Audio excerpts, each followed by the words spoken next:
The first week I settled into my cabin in the woods, I realized two things. One, I had chosen the perfect place to escape the constant noise of the city. And two, the homeowners association, despite the rustic location, was going to be a far bigger headache than I had ever imagined. The cabin itself wasn't anything luxurious. It had been in my family for years, a sturdy two-story timber structure sitting on the edge of the tree line, just a short gravel path away from the lake. I thought the whole point of owning a cabin like that was freedom. No traffic, no nosy neighbors, no bureaucratic nonsense. Unfortunately, the HOA didn't agree. They had rules about everything, from the kind of wood stain I could use on the deck to how many guests I was allowed to have overnight. My first warning came less than 48 hours after I arrived, in the form of a sharply worded letter taped to my front door, informing me that my pickup truck was not aligned with community aesthetics. That was the moment I knew this wasn't going to be a quiet, relaxing retreat. What I didn't anticipate was meeting Karen. Everyone in the community seemed to know her, though not in a good way. She was the kind of woman who believed she owned not just her house, but every inch of land within a 5-mile radius. She had that perpetual pinched look on her face, like the world had wronged her by existing without her permission. Karen wasn't just a resident. She was the de facto ruler of the HOA, wielding her position like a scepter. The others followed her lead mostly out of fear or irritation, I couldn't tell which. When I first bumped into her, she eyed me the way a guard dog eyes a trespasser. "We like things quiet and orderly around here," she said without even offering her name. "I hope you'll respect that." At the time, I smiled politely and said I would. But she was already taking mental notes, no doubt looking for the first chance to correct me. It wasn't long before the little skirmishes began. She left notices about my non-regulation firewood stack. She complained about the sound of my generator, though I only ran it briefly. Once, she even had the nerve to knock on my door and tell me the color of my curtains was too bright when viewed from the road.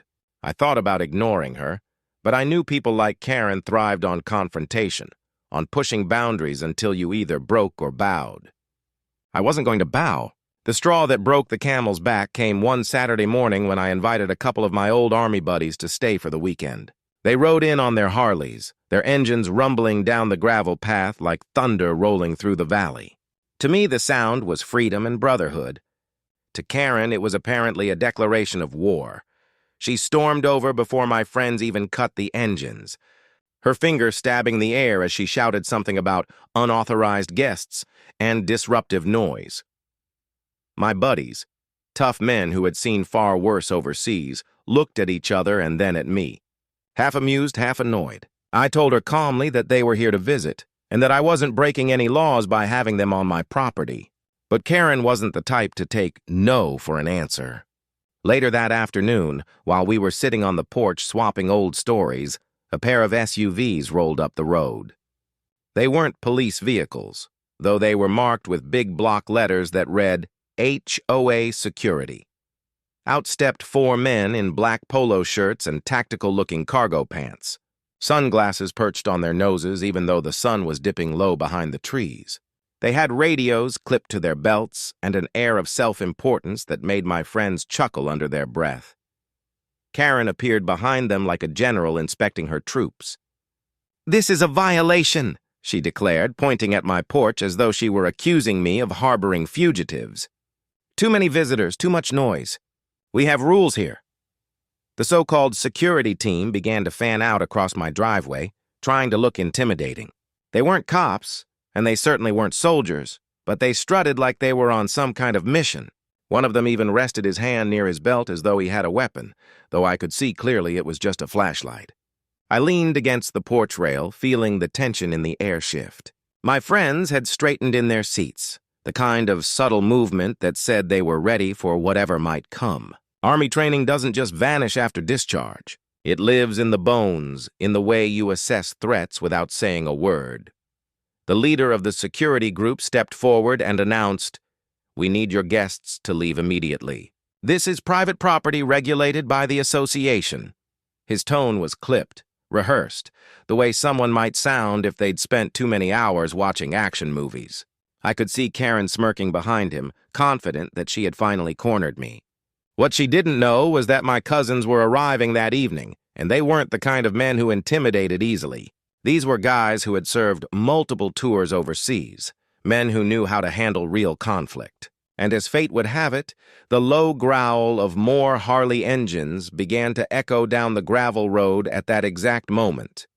The look on Karen's face flickered from smug triumph to startled uncertainty. The HOA security guys glanced at each other as the sound grew louder, closer, more commanding.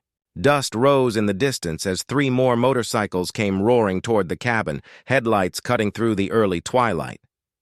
My cousins, clad in leather jackets patched with insignias that told stories of their units and their brotherhood, rolled up side by side and parked in a neat row. The engines idled like caged beasts, filling the air with that deep, unmistakable rumble that seemed to shake the ground itself. When they cut the engines, the silence that followed was even more powerful. One by one, my cousins swung off their bikes, towering figures with the kind of confidence you only earn from years in uniform. They didn't need to posture or strut. Their presence alone was enough to tilt the balance of power on that gravel driveway. The so-called security team shifted uncomfortably, their bravado draining away in the face of men who looked like they'd seen more in a week overseas than these guys ever would in their entire lives. My oldest cousin Rick gave me a nod before turning his gaze on the little gathering. "Something going on here?" he asked casually, his voice steady but carrying weight. Karen opened her mouth, but no sound came out at first. The security leader cleared his throat, suddenly less sure of himself. My friends on the porch leaned back in their chairs, grinning, enjoying the show. For the first time since this ridiculous power struggle had started, I felt the momentum shift firmly in my favor, and I knew without a doubt that this was only the beginning of a story Karen would never forget.